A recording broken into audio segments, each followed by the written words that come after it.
Hello, good afternoon, Baltimore.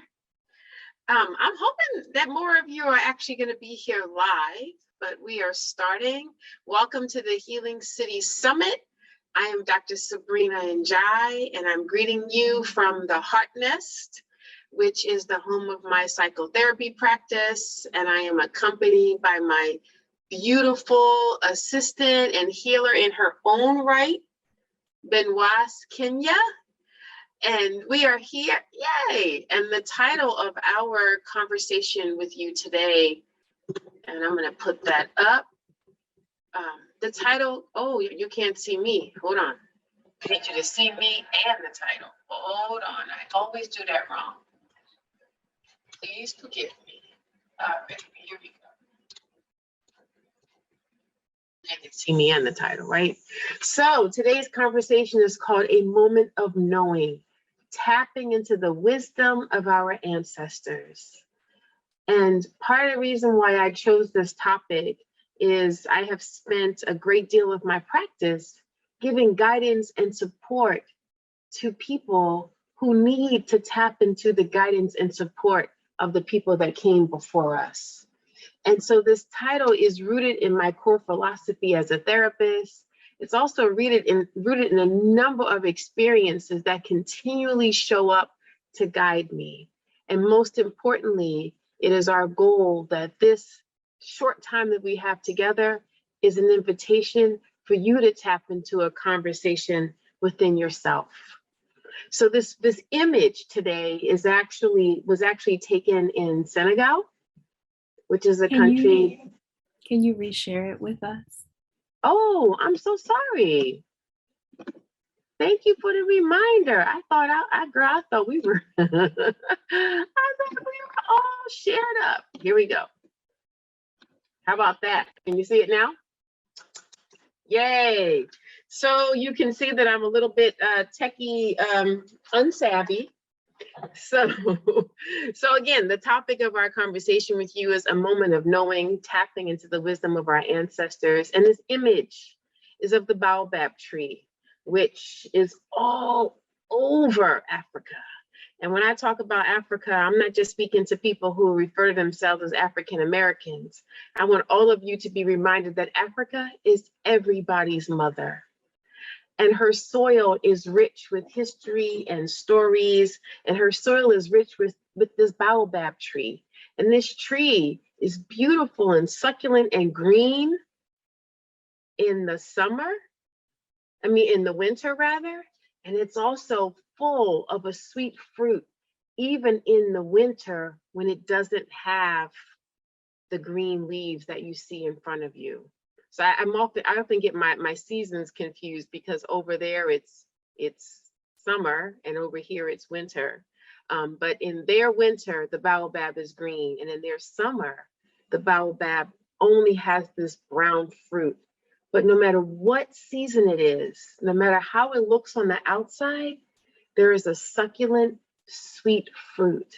And that is what I want you to be reminded of. No matter how things look on the outside, there is a fruit inside of all of us that is 250, 300 years old, that is capable of giving sweetness into our lives. And so part of the reason why we want to tap into our ancestors is we want to tap into that sweetness. And since I just came back from Senegal, just came back from visiting our mother, I will greet you with the Wolof greeting of Nangade, which means, how are you? And then the second question is Sayaram Jam, which means, is your body at peace? But when a Wolof person greets you with that question, Sayaram Jam, they're not just talking about your physical body, they're talking about your emotional body, your spiritual body, they're talking about your family, they're talking about the people that came before you, they're talking about your children, they're talking about your neighbors. And it is a sincere question, are you at peace? So just take a moment and see what that answer is for yourself. Sayaram Jam, are you at peace? How's your body? How's your mind? How's your spirit? How's your heart? And let that be the first thing that you jot down from this conversation that we're going to have today. And see if your DNA has memory of that question that was once asked to your ancestors. How's your peace? Are you at peace? And so I'm going to turn this over to Kenya Benoit for a moment, and she's going to lead us in an opening meditation. Every single thing that we do in our work at the Heart Nest involves tapping into the breath. So Kenya, I'm going to let you take over this part, and you'll let me know what you want me to do. Thank you so much, Dr. Sabrina. That was such a great invitation.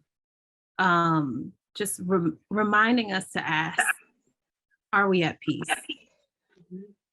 And it's just a great moment to moment takeaway that I already have to add to my practice. Check in between each session. Am I at peace? You know, I think that those things so embedded in culture can really be missed, but we can incorporate that. That's a really small practice that we can incorporate. So I'd love to open us up with another way for us to really incorporate a practice of peacefulness, of mindfulness. And it comes from a tradition really of honoring water, the life form that all of us come from. You know, in our mom's womb, we're surrounded by water. You know, in our waking body, we're 3/4 water. You know, when we look at the earth is 3/4 water. And so every plant, every vegetation that comes forward needs water, right? We can fast from food, but our body still moves, you know, joints, cells, organs, with the benefits of just purely drinking water. No salt, no sugar, no honey, no syrup, just water. And so we honor water in this way of a meditation. So I'm going to invite us to meditate together. And, you know, you just find a place that you feel comfortable. Again, leading with this question, am I at peace right now? So do I need to sit? Do I need to stand? Do I need to adjust my seating so that I can really honor the place where I feel at peace? And that's for each one of us who is listening live or on the recording. So we just ask you to just kind of really feel the breath coming in and out of the body, because along with the water is oxygen. That's really important for us in this process. Many times our breath stops here. So I'm just going to ask you to maybe put your hand around your belly center to remind us that the breath really should come from this deeper place. Right? Just allowing yourself to kind of roll your shoulders up and back to open up the chest, taking a beautiful cleansing breath in through the nose, letting the belly fall to your hands and out through the mouth, slowly, softly, deeply. Breathing again in through the nose, and out through the mouth. Enjoying the beauty of the softness of our bellies. This is a time to honor the softness of our bellies. It's our place of connection to our mother, our physical mother. And so in this moment, as we're breathing in through the nose and out through the mouth, I'm going to pour water in honor of those who have come before us in a way of celebrating their life and the power that water has in adjusting, and adding, and nourishing all of us on the planet. So just pouring out water to say thank you. Thank you for the water that has nurtured us, that has nurtured this planet, that has nurtured the plants and the vegetation, that has nurtured the animals of the land and of the sea, that continues to nurture every baby in the womb, that nurtures every part of me meaning you, you meaning me, from the crown of our head to the sole of our feet. Just taking a moment, breathing in through the nose and out through the mouth, appreciating the value of water, simplicity of water, the power that water has to heal, the power that it has to cleanse. So in this moment, I'm asking that we all consider whose lives affected us that have come before us, those that may have come from our own bloodline, those who may have come from the world community, the great teachers on the planet. And with every drop of this water, this honoring of life, maybe there's a name that bubbles up for you. A name of a person, maybe that person was a freedom fighter, a great teacher, spiritual leader, an aunt or an uncle, a grandmother or great grandfather, someone whose life impacts us. Even though they might have transitioned to another realm, we have their memories. We have their way of life. We have the lessons that they left behind. And we're so thankful for who we are because of them. Mhm. We stand on the shoulders of greatness. We stand on the shoulders of great survivors. We stand on the shoulders of great representations of love itself. And we're thankful for all of the grandmothers. And if there's a name of a grandmother that wants to be spoken and you're in the live with us, you can unmute yourself and add this name of life to our circle, to our experience of gratitude.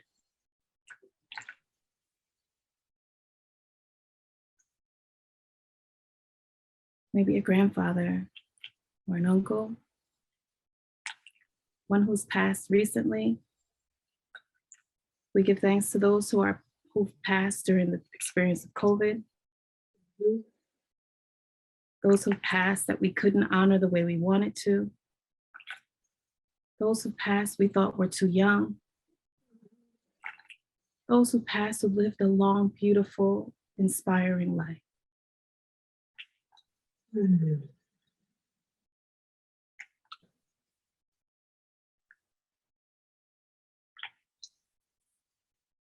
We give thanks for there are names that need to be spoken. Dr. Sabrina, if there's a name that wants to be spoken. Mhm.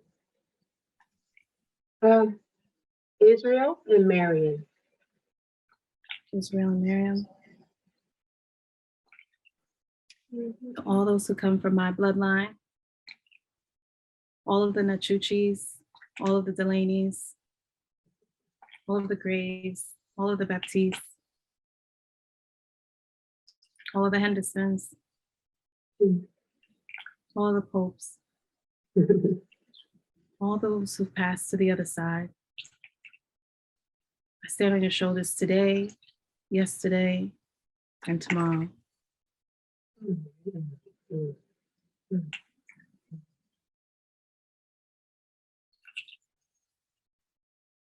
And as you're listening to the live, maybe there's names that you want to speak in your own space. And we give a few moments of silence to honor those names as well.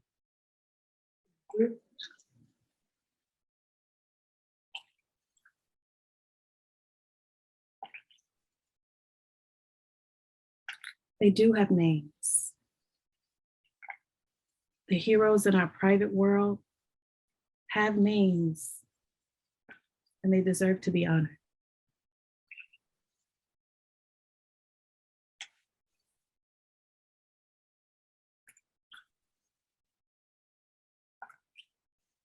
Again, breathing in through the nose, out through the mouth, in through the nose, out through the mouth. This never-ending circle of life. We are because they were. And we thank them for their love, their dedication, their discipline, their lessons, and their sacrifice. We thank them in this moment, and we thank them in every moment to come. Hopeful that we may also be honored and celebrated in years to come by those who follow us.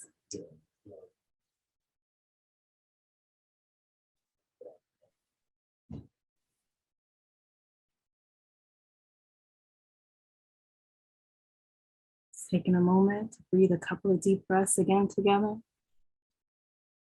Just witnessing what we've all created and experienced. Again, just a reminder to put your hand around your belly center so you can feel that connection to your original mother. Breathing in through the nose and out through the mouth. Taking 2 more deep breaths together, setting your intention for what we are here to create together in this workshop, in through the nose and out through the mouth. Another breath together, in through the nose, holding it if you can, and out through the mouth.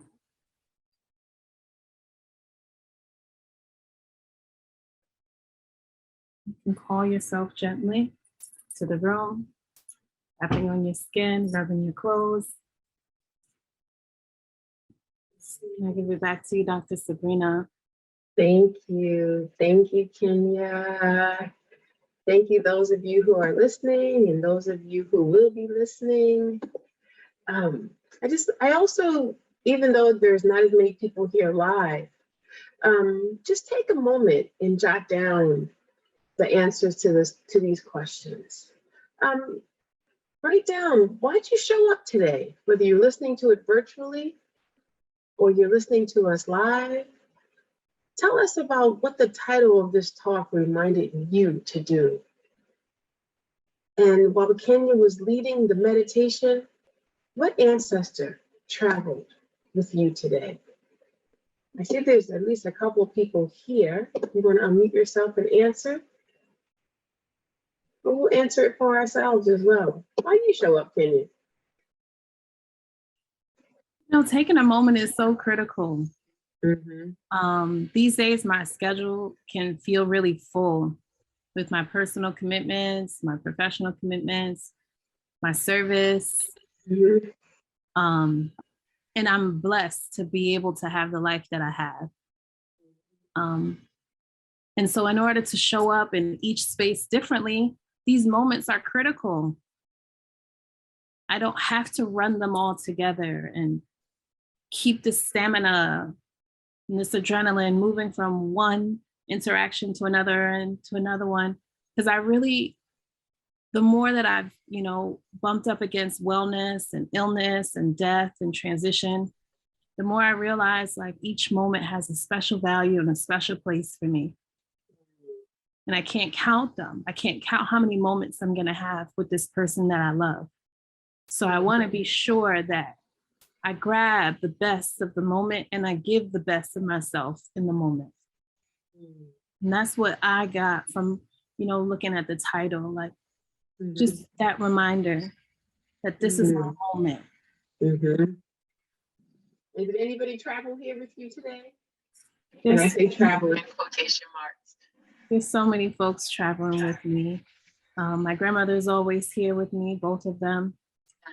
Always, always. Their sweetness is always here with me. My cousin actually just made a transition in the last month. And yeah. So I got some people with me. If it serves your heart, I want to invite you to throw those people's names in the chat so that we can all have an experience of knowing them. They have a message for us all. For me, this talk keeps coming back to me because it's been a part of my work. And it's also a part of my book. My book is about a series of conversations that I've had with my grandmother since she physically left this earth. And what's interesting about that is when she was alive, she couldn't physically talk. But through my journal, we had rich conversations that lasted many, many years. And the ancestor who traveled with me today, though, in this moment, when you asked the question during the meditation, immediately was not necessarily my grandmother, because last week, Baltimore lost someone who was very important in the recovery community, and his name was Israel Kaysen. And so I thought about him, and I thought about the thousands of addicts who he helped get sober, about the places that he stepped into that those of us that are on this side would consider beneath us or dirty. He just went in there, he pulled people out of the street, he pulled people out of the depth of sorrow, and helped them get sober. And now he's joined the ancestors. And since he passed away, I've been sitting with like, oh my gosh, I'm grateful to that man. So I see Shanta, you chiming in. Did you have something you want to add? Welcome. Thank you. I'm sorry. I try to do this on my lunch and everybody keeps bothering me, but You can eat your lunch here. It's welcome. oh no, they keep coming to my door. Oh, got They it, know I'm got it. trying to get with my ancestors. I just Yes. when I saw the title out of all the presentations today, this one was the one that resonated with me the most this afternoon.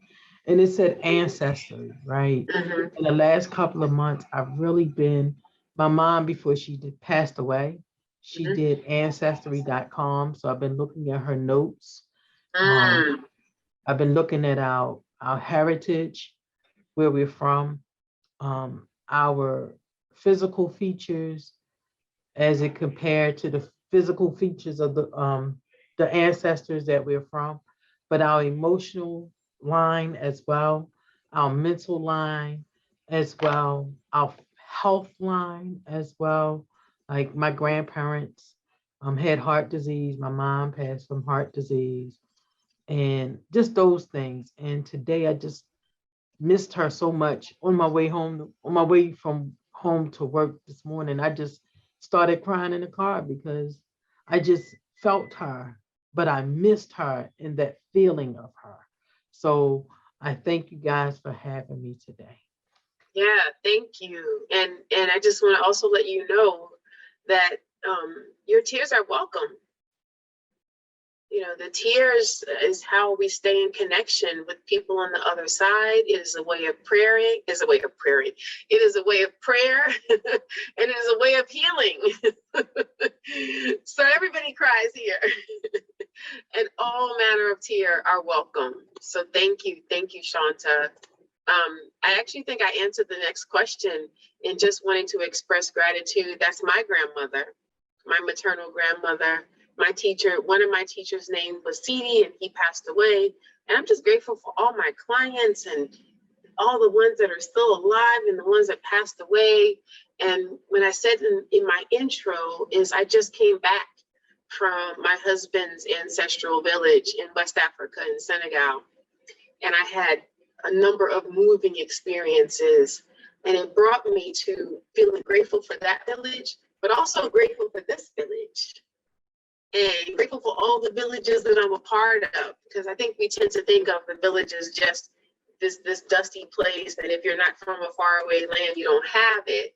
But sitting over there, I realized that I'm a part of so many villages. And the village that I'm also grateful for, time and time again, is the Black girl village. Like we have our own language, we have our own way of being.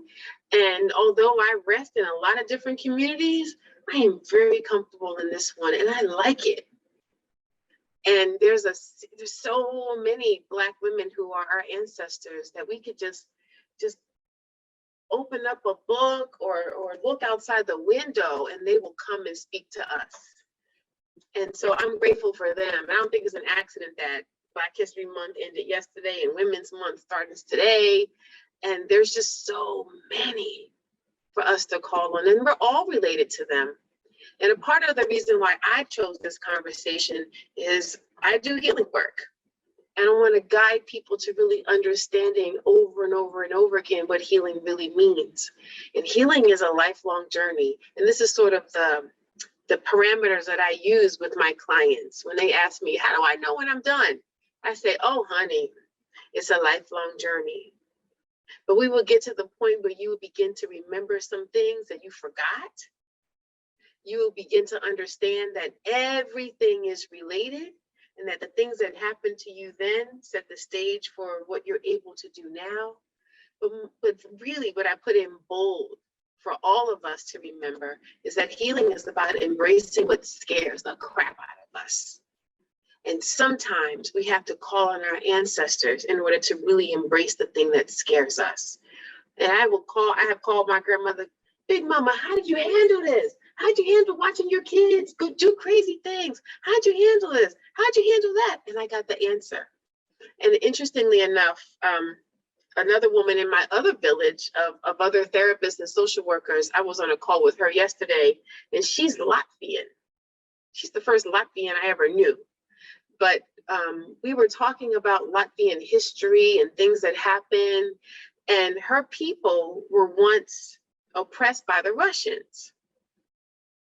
And so when this war was coming, and now this war has started, Latvians are like, oh no, not again, not again. And they have embraced rituals of calling on their ancestors, and their ancestors are telling them, oh, you're gonna fight, we're gonna fight. And we're gonna die, you're gonna die fighting, which is the opposite of what many of us did.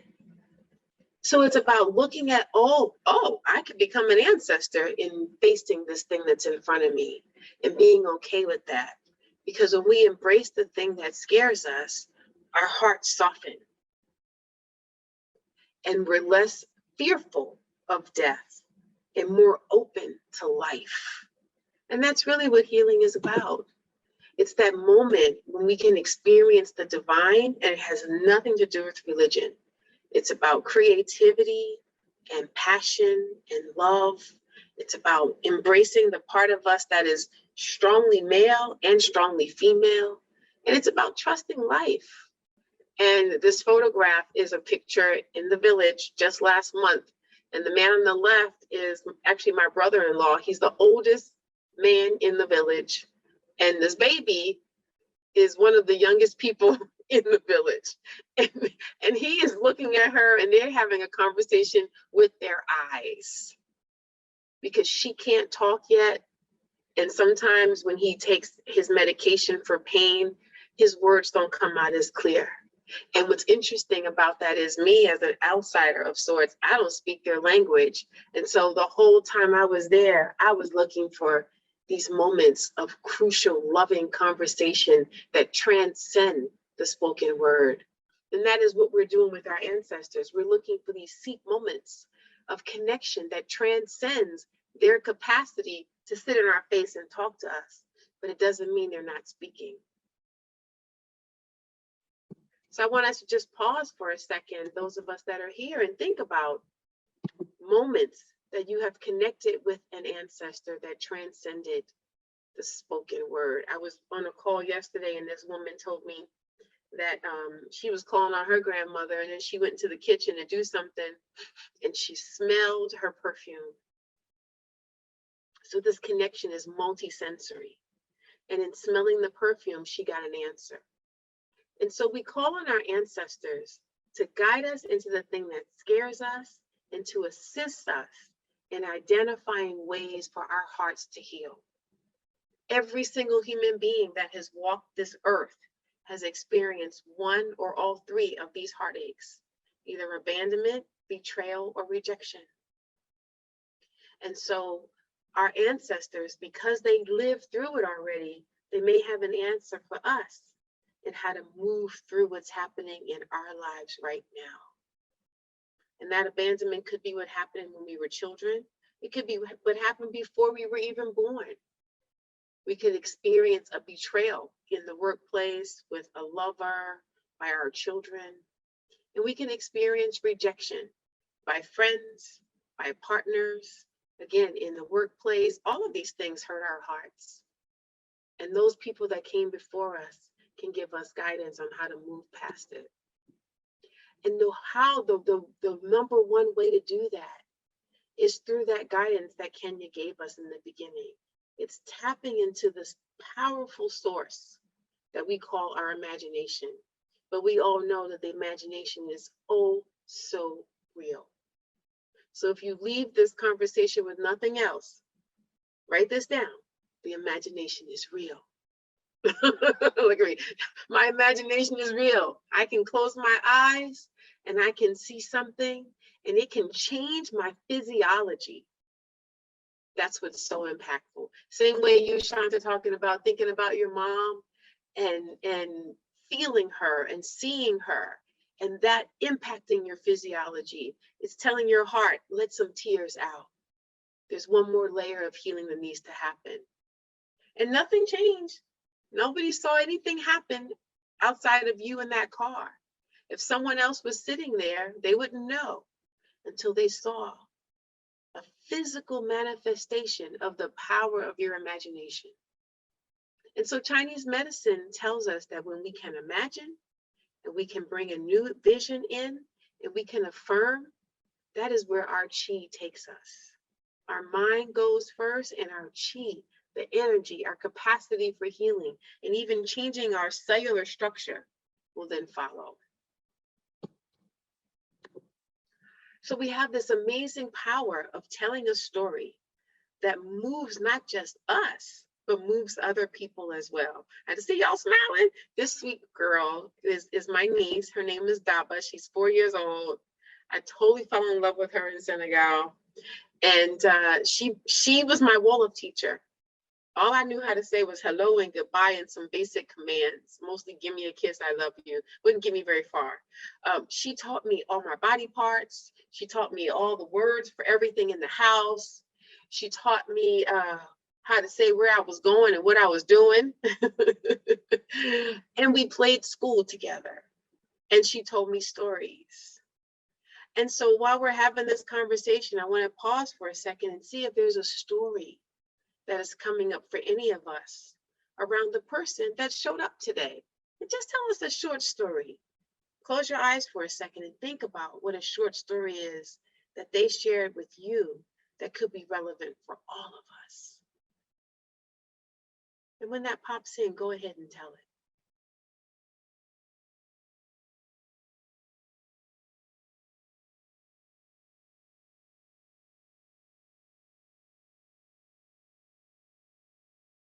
One come for you? I'm gonna pop in. Go ahead. My grandmother always talks to me when I'm washing dishes. And January is my birth month, the beginning of the new year. And I'm always trying to figure out how to be a better version of me. So I'm washing dishes, preparing for my birthday.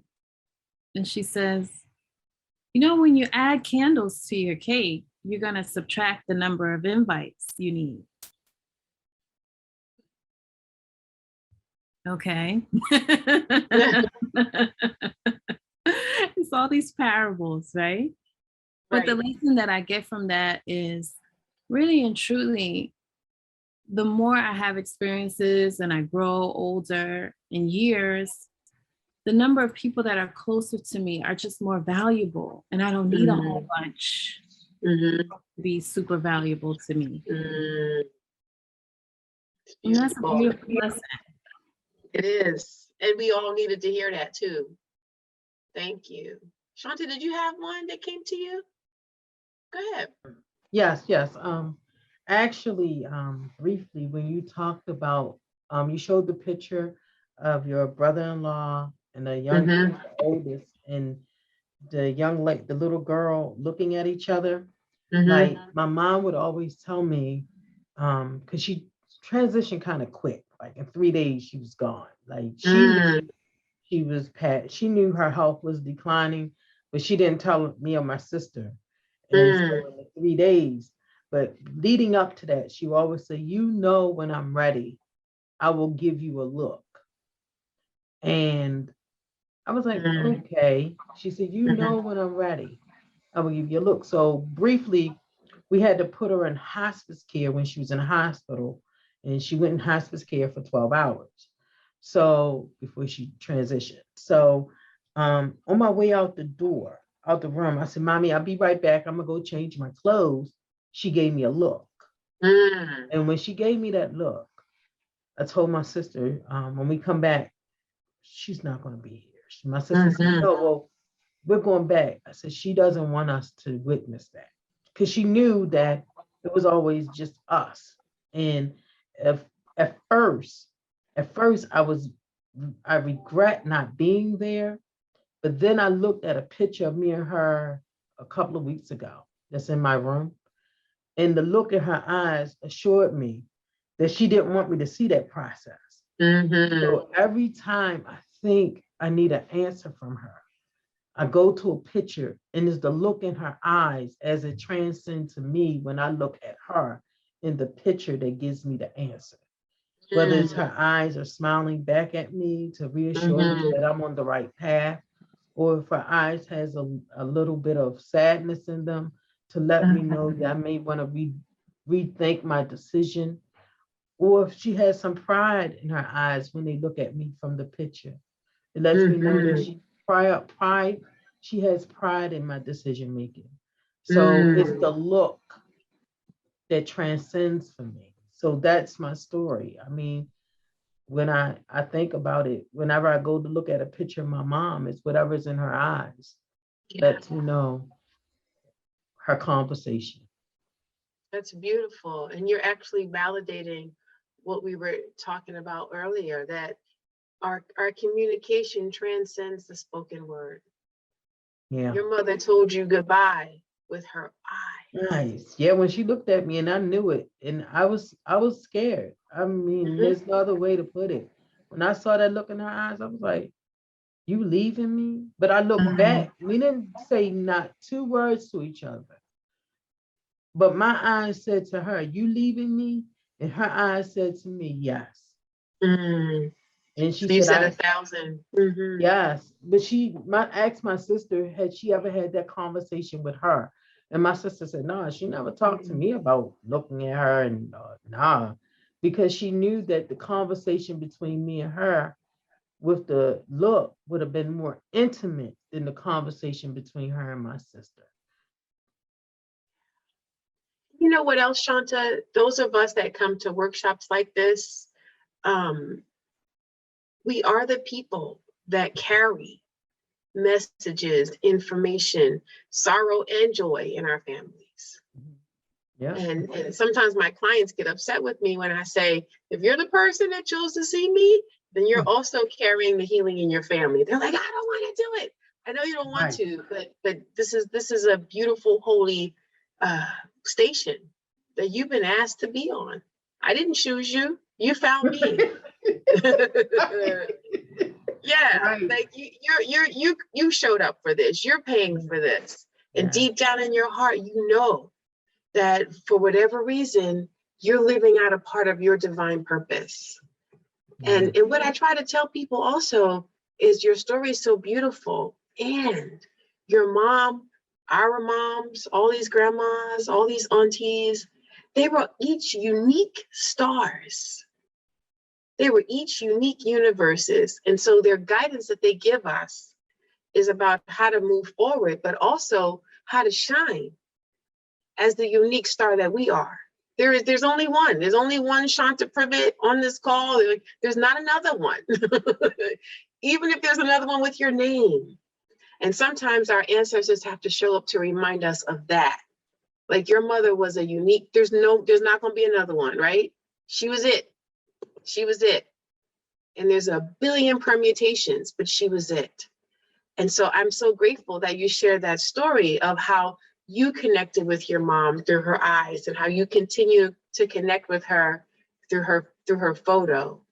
Sometimes I tell people, you can sit, like I say, I have these two chairs here. Sit, close your eyes, use your imagination. Imagine that she or he is sitting there talking to you. Access your dreams. When this person shows up in a dream, there's a reason. Write it down.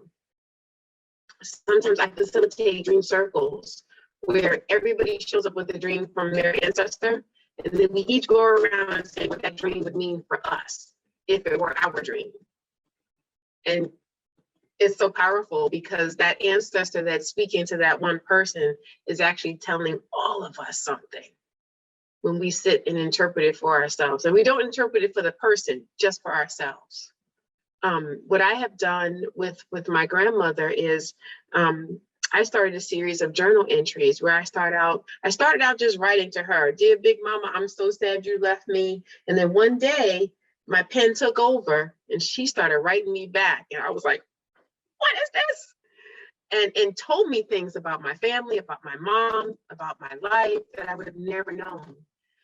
Sometimes drawing, whatever your creative outlet is, access that. Sometimes acting it out. Sometimes moving the body.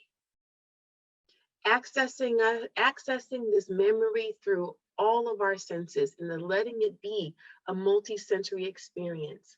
That is going to deepen our awareness and take us to a place of freedom.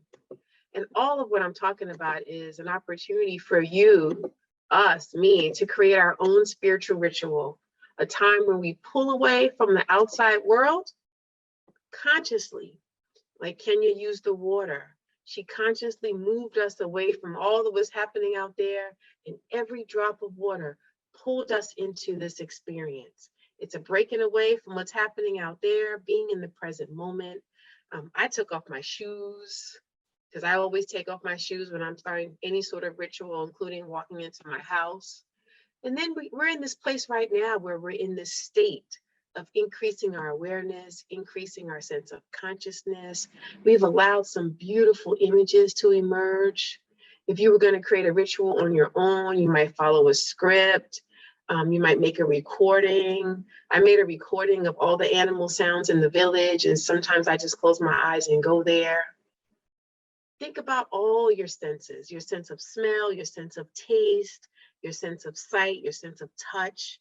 Bring it all into a ritual that is meaningful for you when you want to speak to that person. And then there's this place which is about to happen. We're going to wake up and be back in the world again. And you may want to write down what you experienced today. You may want to invite the person that spoke to you to come back into your dreams.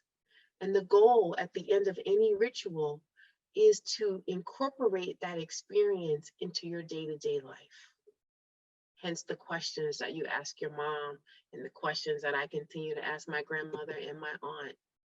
Because what we know for sure is that love is the only thing that is stronger than death. It is the only thing. That's my favorite line from Stevie Wonder. It holds the key to every heart throughout the universe. It fills you up without a bite and quenches every thirst. There is nothing more beautiful, nothing that will keep us alive, thriving than love. And so that is where I'm going to pause and hand this conversation back over to Kenya. But before I pause, if there's anything you want to add before we close out, Shanta or Kenya? Can I say that is confirmation, your Stevie Wonder quote at my mother's oh God, her viewing. Me and my sister played As from Stevie Wonder. That's the same album. From the same album. And I can't make it up. And after that, I would hear that song every day for 2 weeks, even in club mixes. And I don't even listen. And it was As by Stevie Wonder. And I just thank you ladies for, I never think anything is coincidental. It's all purposeful, right? And I just thank you ladies for this space and this sacred moment. You know, for me to hear from my mom, because I was in a very lonely place this morning when I woke up, just not for any particular reason, just because I miss my mother. And I wanted to feel her presence. And in this moment with that last quote was just confirmation that her presence is being felt. So thank you again with all my heart to both of you beautiful queens. And that's my love language to you guys. Thank you so much. Thank you. Thank you. And we receive it. And you know that last line in As is a question. Did you know that life has given love a guarantee to last forever and another day? So I thank your mama for showing up. and all the mamas. And Kenya, you want to end with just a short closing? Sure. You know, as everything begins and ends, you know, we start and end in the same place. Life is a never ending circle, you know. So just inviting us to really remember even this ritual of water that we started with, that even when tears begin to fall today, as we appreciate them, we can take the water and soothe ourselves and allow that balm to really touch the places that need that love. And this is, you know, this is just a great way for us to really speak into what we've created today. So I'm just going to give us an opportunity to say the words that matter the most in this moment to us. And pretending that maybe you're taking something from the water and washing away the thing that you needed to let go today. It's washing away the fear of death, the fear of loss. Whatever yours is, whoever's in the circle now, I invite you to just use this water as a sacred place for you to cleanse your heart of the thing that is bubbling up in this moment.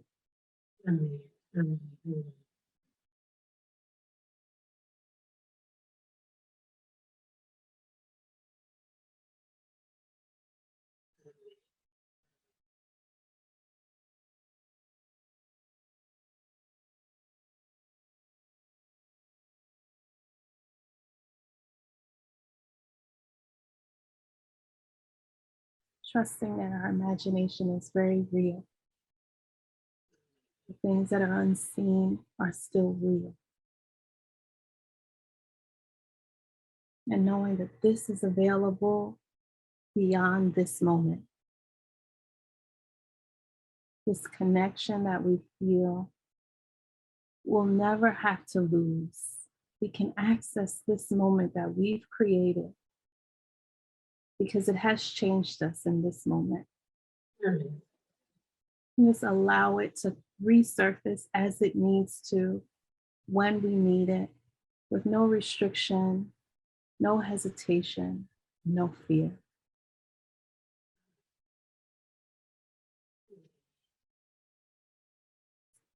Thank you, Kenya.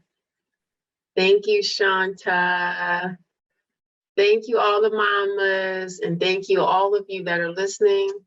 We wish you peace. We wish you love. We wish you healing. Bye, everybody.